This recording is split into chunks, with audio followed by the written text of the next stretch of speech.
What's going on, everybody? This is Mr. Diamond. I'm going to move my mic a little bit closer. I realized it was a little too far away.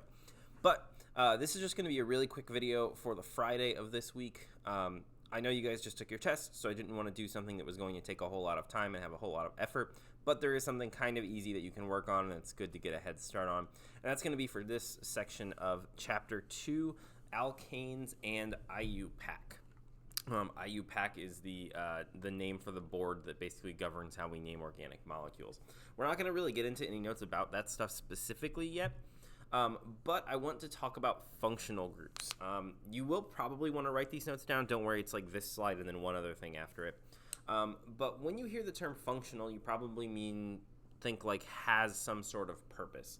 And in this case, functional is referring to the fact that functional groups often have a specific, very important chemical function. They are an important group that's attached to something. They have a consistent chemical behavior, and they're basically are like points of interest on a molecule. Like you could have a big long carbon chain, and that's going to do some reactions, but if you have like an oxygen poking off to the side, that's important and that's of note, and that's a good place and location that we could have a reaction occur.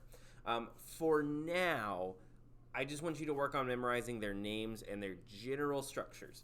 Note cards are recommended over Quizlet just because you can see the shapes a lot better on note cards, and you've drawn them yourself. Now, actually naming them we're going to get to later on, but I do want you to have these things memorized, or as much of them memorized as you can. So here they are. Let me get my little pointer so we can point out a little bit better. So you will want to know alkanes, alkenes, alkynes, and arenes, sometimes also called aromatics. So if it's a perfect ring with no interruptions, it's an arene. And these are just hydrocarbons. We'll talk about what those are in a second. If they don't have carbonyls, so if they don't have a double bonded oxygen, you can have alkyl halides where X just represents any halogen, so fluorine, chlorine, bromine, iodine, astatine, any of those. An amine is a nitrogen with two hydrogens attached to a carbon. An alcohol is an oxygen attached to a hydrogen and a carbon. An ether is an oxygen attached to a carbon and then an extra chain of carbons going on the other side.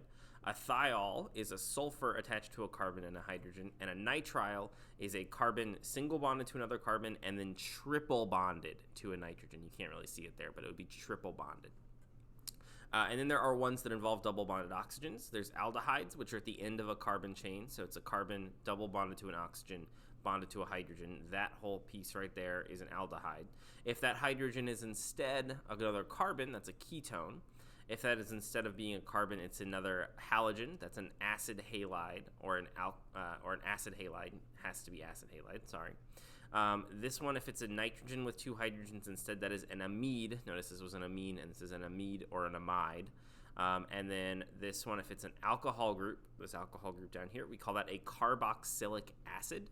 And then if there it is instead an ether, we call that an ester. So notice that you're basically taking a lot of the ones up here and just instead of this being a normal carbon, we're adding a double bonded oxygen to it. So I would sketch these pictures.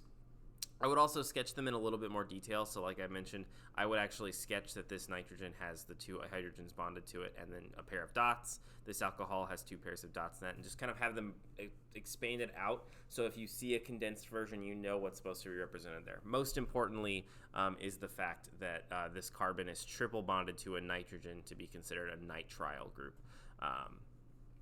And then also I'd make sure you know that this one has to be a complete ring. If this ring is broken up, like if there was an oxygen right here, that would not be an arene, that would be an ether, because it would be an oxygen that has things on either side. For now though, don't worry too much about it. We'll actually talk about this next week. This is just a starting point for you to be able to make flashcards to kind of flip through and make sure that you feel good on the names of them. It's a bunch of really weird names. It's a bunch of really weird shapes. You're going to get a lot of practice with them, though. This isn't like in chemistry where we'll bring them up and then we'll kind of move on from it. This is literally a huge portion of the actual class that we're talking about here. I hope that makes sense.